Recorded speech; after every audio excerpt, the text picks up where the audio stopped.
नमस्कार दोस्तों, आप सभी का स्वागत करता हूं जानकारी बाबा पे। दोस्तों, हमेशा एक शानदार सी इंफॉर्मेशन के साथ आपके बीच आता हूं। आज भी एक ऐसी कहानी लेके आया हूं आपके बीच, एक ऐसे साधारण से व्यक्ति की कहानी जिसने असाधारण काम कर दिखाया और पद्मश्री से उन्हें नवाजा गया। तो दोस्तों, ये कहानी आज की जो है the forest man of India के बारे में। तो बने रहिएगा वीडियो में मेरे साथ और करते हैं वीडियो को शुरू।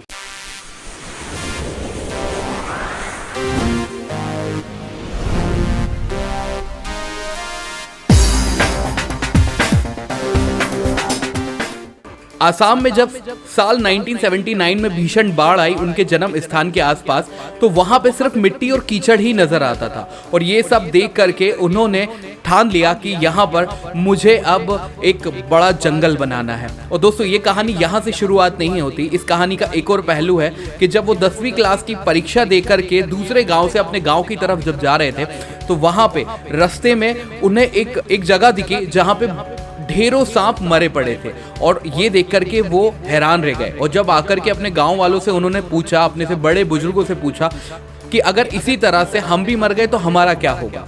तो इस बात को सुनकर के सभी लोगों ने उनके साथ शरारत की, कुछ लोगों ने उनका मजाक उड़ाया, लेकिन उन्होंने ये ठान लिया था कि इस जमीन को अब मुझे बंजर से हटा करके जंगल बनाना है। और दोस्तों, ये वही टाइम था जब उन्होंने अपने अंदर ये ठान लिया था कि अब यहाँ पे जंगल बन के रहेगा। और जिंदगी के 30 साल उन्होंने यहाँ पर दिए और इस खाली जमीन को, कीचड़ से भरी हुई जमीन को उन्होंने जंगल में बदला।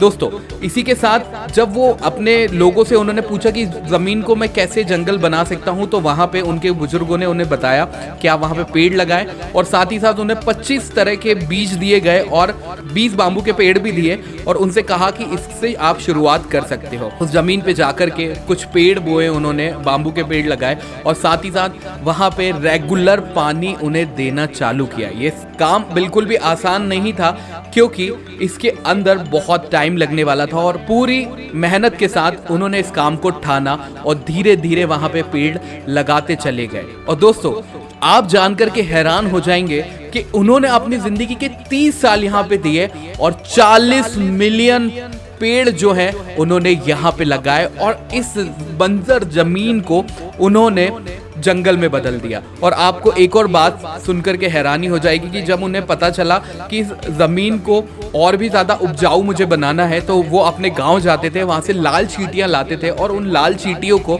उस जमीन पे छोड़ दिया करते थे। धीरे धीरे सैकड़ों चींटियों ने वहां पे उस जमीन को और उपजाऊ बना दिया और धीरे धीरे इसी तरह से प्रकृति का साथ लेते हुए उन्होंने उस जमीन के अंदर 40 मिलियन पेड़ लगाए। और आज वो जंगल जाना जाता है उन्हीं के नाम पे। और आज उस जंगल को मोलाई वन के नाम से जाना जाता है। जी हाँ दोस्तों, हमारे इंडिया के आसाम के एक छोटे से गांव में रहने वाले the forest man of India, जिनका नाम है जादव पेयांग। और ये छोटा सा नाम आज बहुत बड़ा नाम बन चुका है। और इस बात से प्रेरित होकर मैक्सिकन गवर्नमेंट ने इन्हें 10 साल का वीजा दिया है कि आप 10 साल हमारे यहाँ पे आए, फ्री वीजा दिया है और आकर के मैक्सिको में भी पेड़ लगाएं। तो दोस्तों, इनको सिर्फ इतना ही नहीं, इंडिया में भी पद्मश्री से नवाजा गया है और ऐसे ढेरों सम्मान इन्होंने प्राप्त किए हैं। तो दोस्तों, ये एक साधारण से दिखने वाला इंसान जिसने असाधारण काम कर दिया और हमारा हिंदुस्तान का नाम इतना रोशन कर दिया। तो क्यों ना हम भी शुरुआत करें पेड़ लगाने की। हम अपनी जिंदगी में शायद 40 मिलियन पेड़ तो नहीं लगा पाएंगे, लेकिन जीते जीते अगर हमने सिर्फ 10 पेड़ भी लगा लिए तो भी इस धरती के ऊपर हमारा कंट्रीब्यूशन बन जाएगा। तो दोस्तों, इसी के साथ मिलेंगे अगले वीडियो में। अगर वीडियो अच्छा लगा हो तो शेयर, कमेंट और लाइक करना ना भूलिएगा। देखते रहिएगा जानकारी बाबा। तो मिलेंगे दोस्तों अगले वीडियो में। Thank you.